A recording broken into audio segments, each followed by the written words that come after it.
As Myanmar is increasingly getting pulled into China's orbit, India, which shares a 1,643 kilometers long border with the country formerly known as Burma, has considerable geostrategic interest in its fortunes. Beijing has been making significant inroads into Myanmar even as its military rulers in the capital, Naypyidaw, seem to be rapidly losing their grip over a country of some 50 million people. One possible sign of this weakening grip is the fact that military government ministers have met Aung San Suu Kyi, the ousted state councillor who is incarcerated on corruption charges. The military junta's calculation seems to be to rope in Suu Kyi on their side, even as the nationwide resistance led by the People's Defense Armed Forces, or PDF, is giving a tough fight to the government forces. While this civil war is raging, China sees an opportunity to make its impact felt during Myanmar's vulnerable time. To get a perspective on what is going on, Mayank Chhaya report spoke to the noted Indian journalist S. Venkat Narayan, who recently went on a 4-day visit to the country and met a cross-section of influential people, including government ministers. MCR also talked to Narayan about a controversy that his visit created within the New Delhi-based Foreign Correspondents Club of South Asia, of which he is the president. At least 10 members of the club, including those working for The Economist, Washington Post, Agence France-Presse, Financial Times, Radio France International, and ARD, resigned in protest, saying they were, and I quote, shocked and embarrassed to learn that the club's president, Venkat Narayan, visited Myanmar last week, consulted for an organization that disseminates the views of the country's military junta. Unquote. Narayan refuted the characterization strongly and offered his response. S. Venkat Narayan. Go ahead. For the benefit of my viewers, S. Venkat Narayan is one of India's most respected journalists with a career over 50 years. And apart from that, he happens to be the president of the Foreign Correspondents Club of South Asia, which represents all foreign correspondents stationed in India and elsewhere in South Asia. Uh, I wanted to begin with the reports about what looks like a sort of a split down the middle over your visit to Myanmar. Why didn't you tell me exactly what the situation is? Because some 10 members have resigned and more are supposed to be supporting it. So let's hear from you directly. What happened, Mayank, was that I was invited by a newspaper in Myanmar, the only one in the English language, to meet their editorial board and talk about how to improve their content and coverage and layouts and so on. And I was invited as a journalist of 50 years standing in the profession, and I had worked with India Today, Times of India, the Sunday Times in London, Boston Globe in Boston, etc., etc. It so happens that I happen to be the president of the Foreign Correspondents Club of South Asia at this point of time. So the newspaper, which is now owned by the government 51% and a businessman 49%. It was at the initiative of the businessman that he invited me to go and meet his editorial board in Yangon. Then after I finished my meetings with the editorial board and the editor and so on, they arranged for me to visit Naypyidaw, which is the capital of Myanmar, where they arranged for me to meet 4 ministers.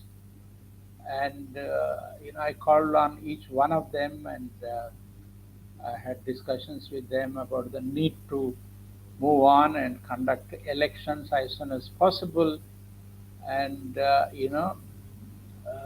release, if possible, Aung San Suu Kyi, and conduct a free and fair election, and so on.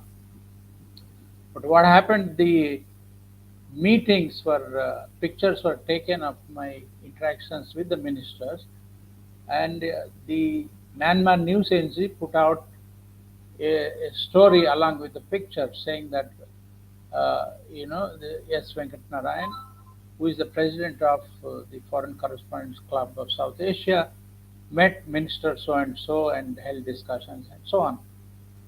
So back in Delhi, some of my foreign journalist colleagues saw this, and they were saying that I was trying to lend them legitimacy because I was visiting that country as the president of the club.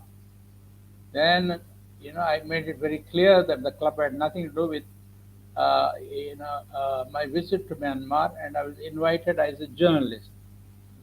So then 10 people working for several major newspapers, uh, wrote a letter saying that you have interacted with the junta's representatives, and the junta has tried to seek legitimacy by interacting with somebody like you.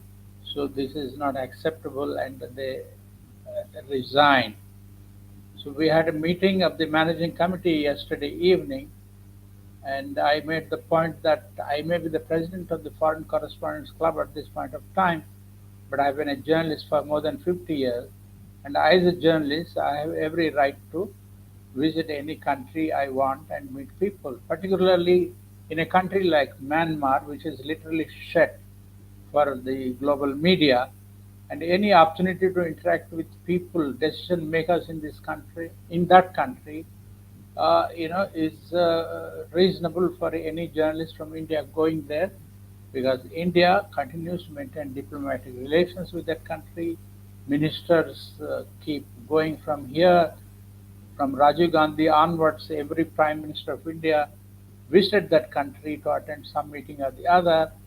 Right now, as we talk, the Commerce Minister of Myanmar is visiting Kolkata to attend a meeting of the commerce ministers of all the BIMSTEC countries. Um, so this is the point I was making, and the managing committee accepted my argument, and so that was the situation, and we will explain this to my esteemed foreign colleagues, and hope that they will come back. This is the situation as of now, Mayank. Yeah, I was reading the statement, Venkat, and they made it sound as if sort of you were co-opted by the military junta, and they were shocked and embarrassed that those are the words they've used. And like you pointed out, these are major foreign correspondents from The Economist to The Washington Post, etc. Uh, what's the next step? Do you think they will come back to the club? And if they don't, how does it reflect on the club standing? Well, I do not see any difficulty. I mean, I'd love to have them back, but it's entirely their privilege to, come back and, resume. The problem with some of these people is, to be frank, Mayank, we keep organizing events involving senior cabinet ministers and writers and intellectuals, and but they do not take the trouble of coming and attending these events. Okay, and they don't really say what exactly they would like the FCC to do, and they don't even try to interact, get their ambassadors to come and interact with other members and all that. So this is the situation, and ideally I'd be very happy to have them back, but it is their call, and if uh, you know they don't want to come back, or they insist on, I don't know what they want, and then we'll take it from there. And you see, we have for every one foreign correspondent, meaning a citizen of a foreign country, there are more than two Indians working for foreign media. You see, so I mean, it's not going to affect the functioning of the club if without them, and I'll be very happy if they come back. I mean, but if they do not want to come back and make a big issue of this, is they don't seem to understand that India and Burma share a huge border. We have you know rebels in the northeast, and they go and take shelter in Burma, I mean Myanmar, and so on and so forth. So it's very important for us, for the Indian government and Indian people and Indian media, to kind of interact with the people of Myanmar and the people who run that country. And China is breathing down their neck. The Chinese are trying to spread their influence, and if India does not do anything to help them and things like that, and it is India is handing over Myanmar to China on a platter.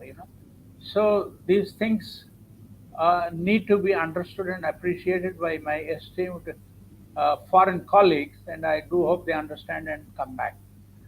Just to conclude on this FCC business, do you take the statement at the face value that they were shocked and embarrassed by merely a visit, or you think there is a somewhat deeper motivation driving them to withdraw? I have no idea. I mean, why should any journalist worth his salt be shocked and disturbed if a journalist of standing from India is invited to go and meet the editorial team of the only English language newspaper and seek his advice on how to improve its content and so on. So I beg to differ from them. And just because the Americans have imposed sanctions on Myanmar and some European countries also follow suit, it doesn't mean that India should stop visiting, Indian journalists should stop visiting Myanmar and should stop interacting with their minister.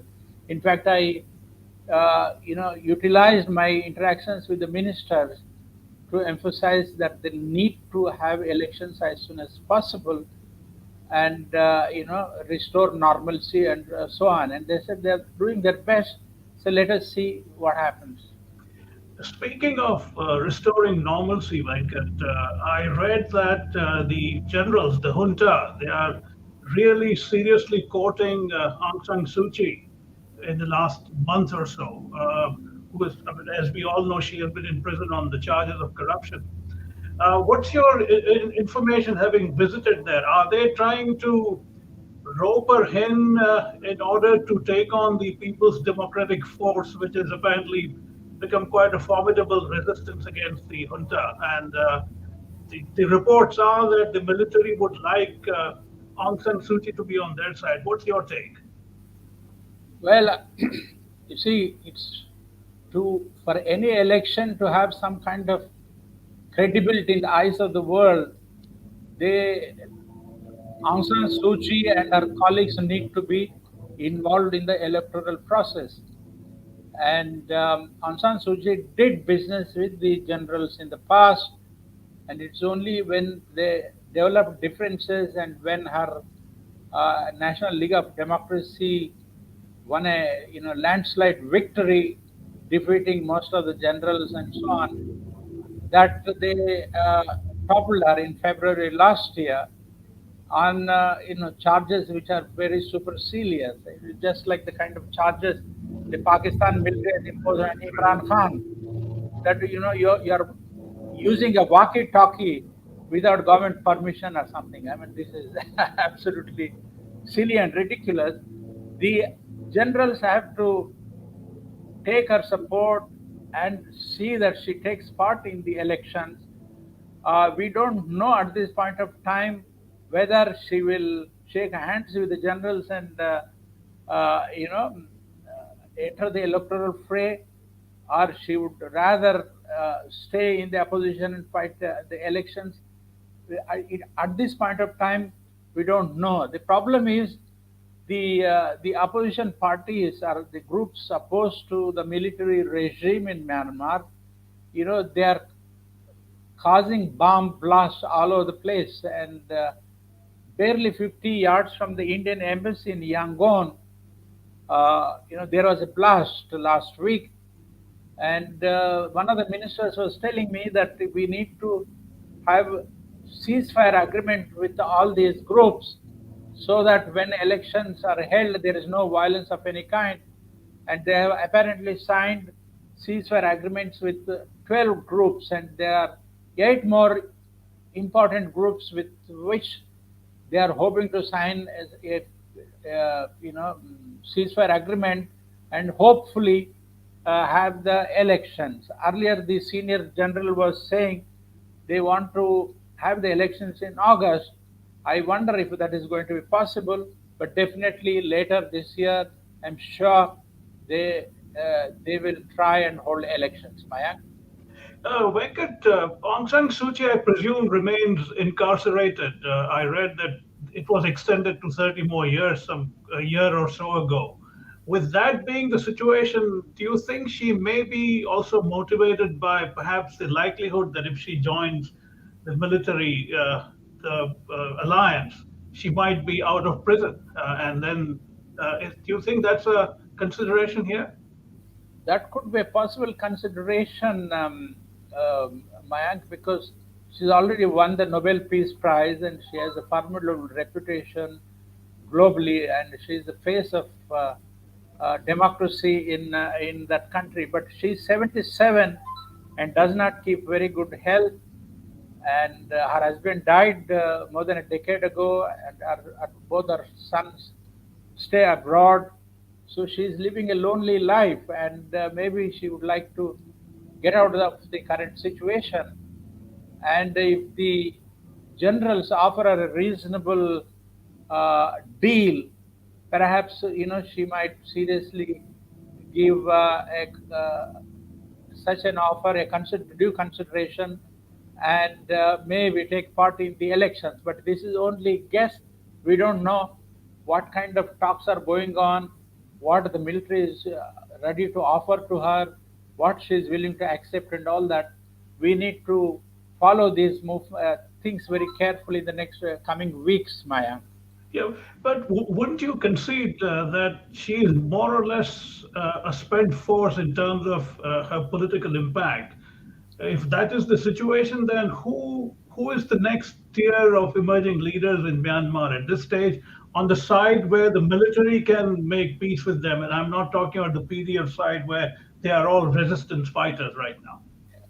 In fact, the Minister for International Cooperation told me as much. He said, Aung San Suu Kyi her era is over. She's 77, doesn't keep good health.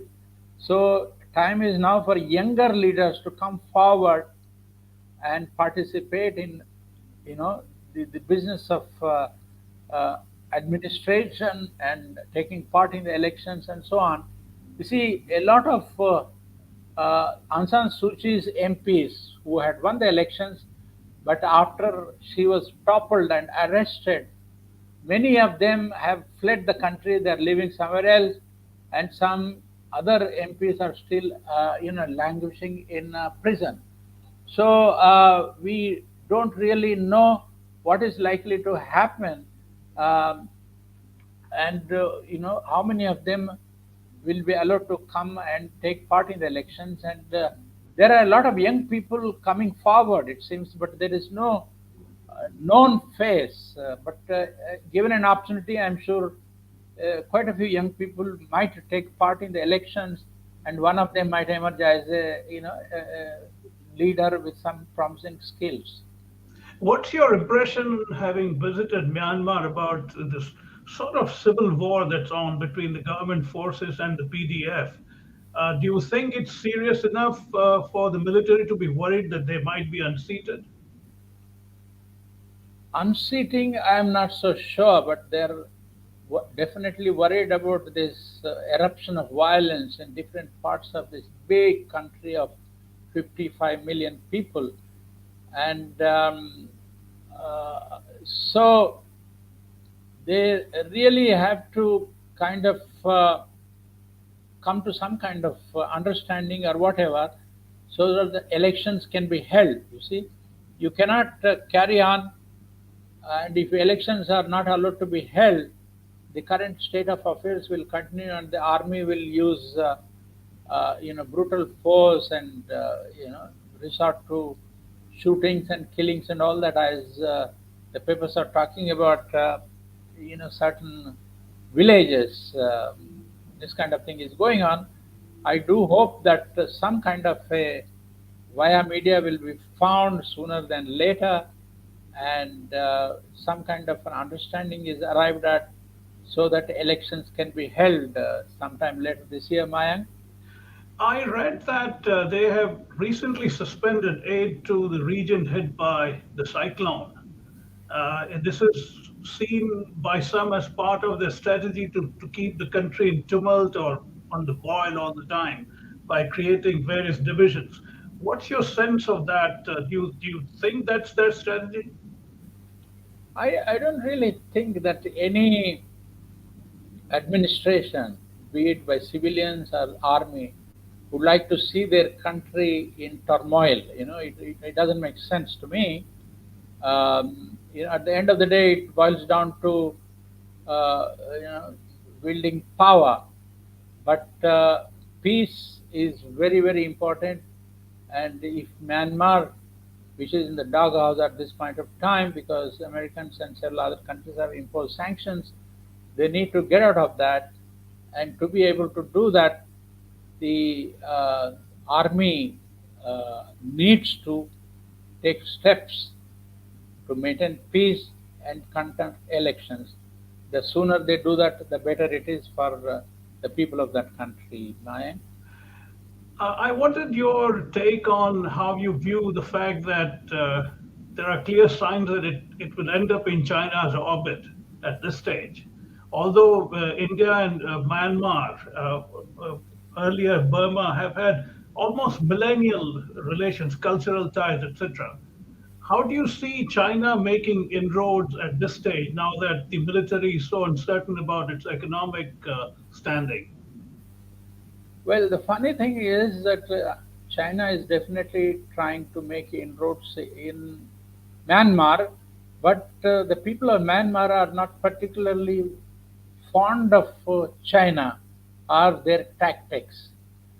And in comparison, uh, India is admired a great deal, and it's a Buddhist country. And I think Myanmar was the first country outside of India where Buddhism went. In fact, the famous Shwedagon Right. pagoda in Yangon was built during the lifetime of Gautama Buddha more than 2,500 years ago. And so, they feel culturally close to India, and the way Indians deal with them, the way Indians do business with them, are quite different from the way the Chinese try to, you know, bully their way into the lives of the Burmese, the Myanmarese people. You see, so any day, I mean, India is a preferred country as far as Myanmar is concerned, but of course, the Chinese have greater resources, but they are happy to invest in Myanmar, but they want their pound of flesh. The way the Indians do business is quite different. I mean, they if they give some assistance and constructing projects or whatever, the we only provide resources, and they use the local manpower, local everything, so that the people are they get jobs, and they are able to make a living. And this is what we do in Africa and wherever we give our assistance, Maya.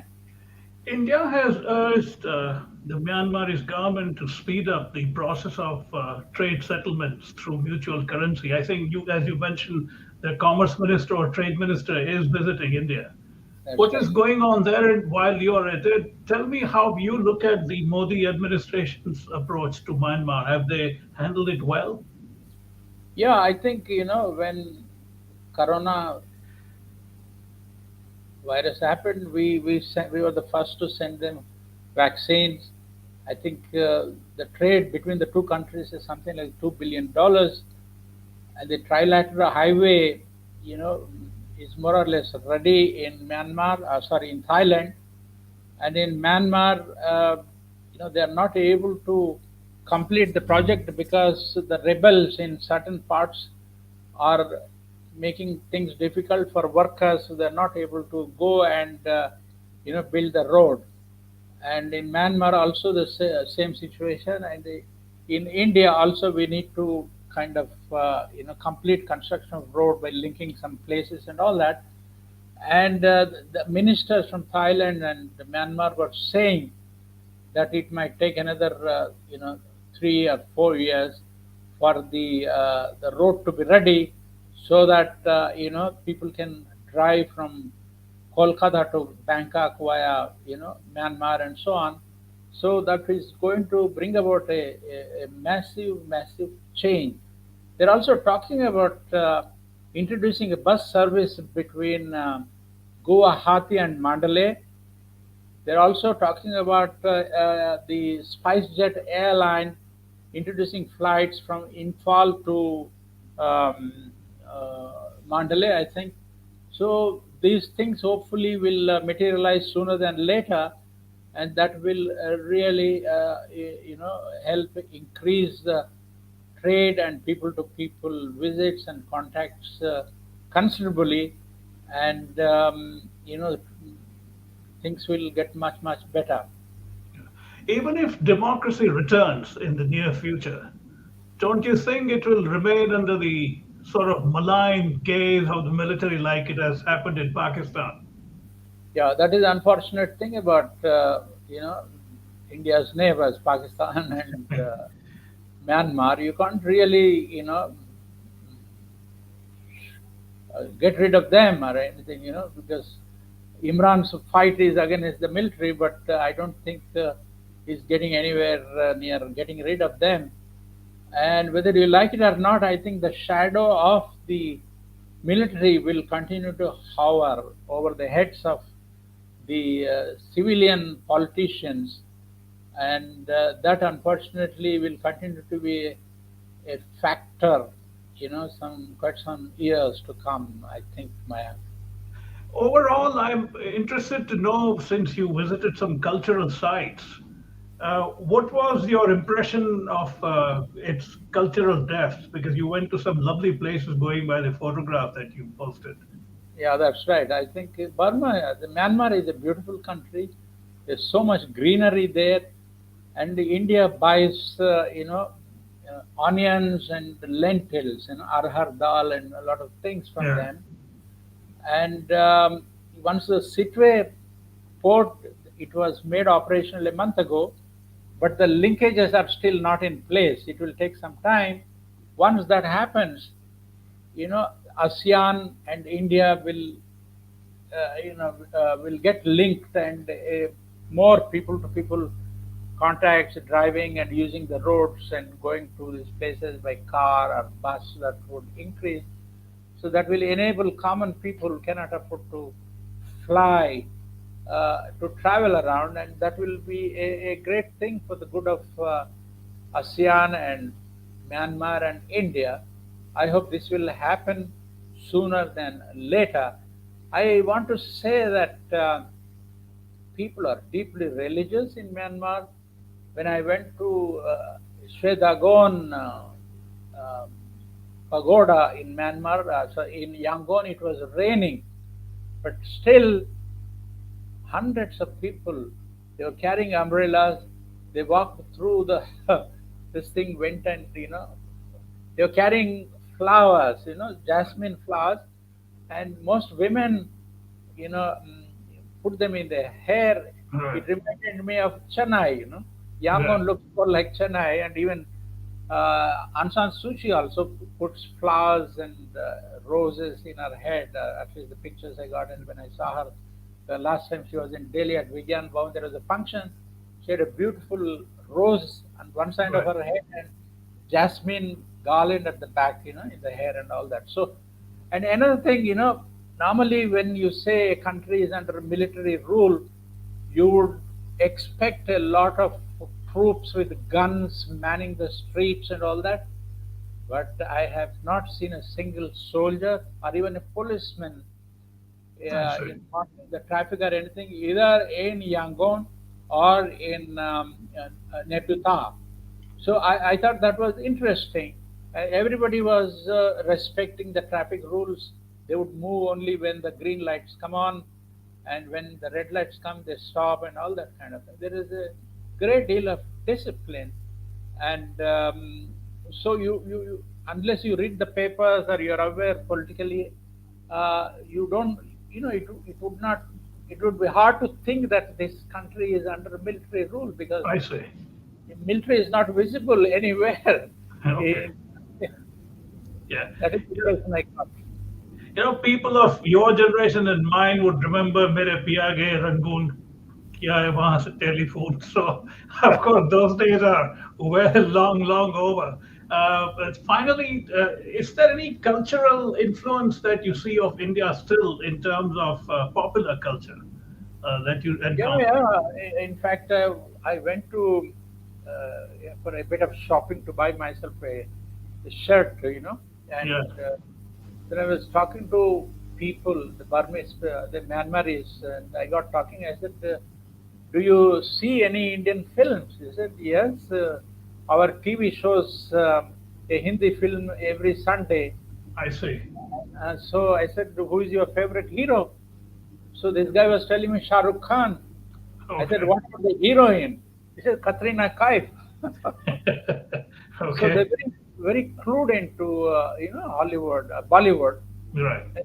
The same is the situation in Pakistan and Of Bangladesh also. course. Yeah. you know. Yeah. And even in Sri Lanka, once I was on a visit there, and Shah Rukh Khan was visiting the place, and he was staying at the same hotel where I was, at the Taj Samudra in Colombo, and Sri Lankans don't understand Hindi, but hundreds of people flocked to him just to see him.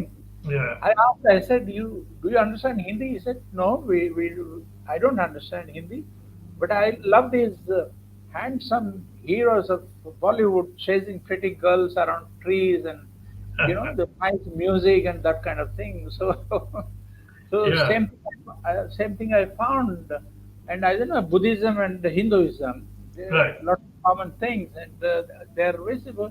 Like you offer flowers to Lord Buddha, like you offer flowers to Hindu gods in Indian temples and so on. People are religious and very polite, and they're quite likable, and they are a beautiful country. It I is. do, Yes. I do hope that democracy will return and the country's borders will be thrown open, and more people, particularly from India, will get an opportunity to drive down or go and see the place and visit, all this Mandalay and Bagan, where you have 1,000 Buddhist temples and so on. I think it's they also eat rice, they eat all the vegetables we eat in India and so on. You don't feel that you're visiting an alien country. No, it is not.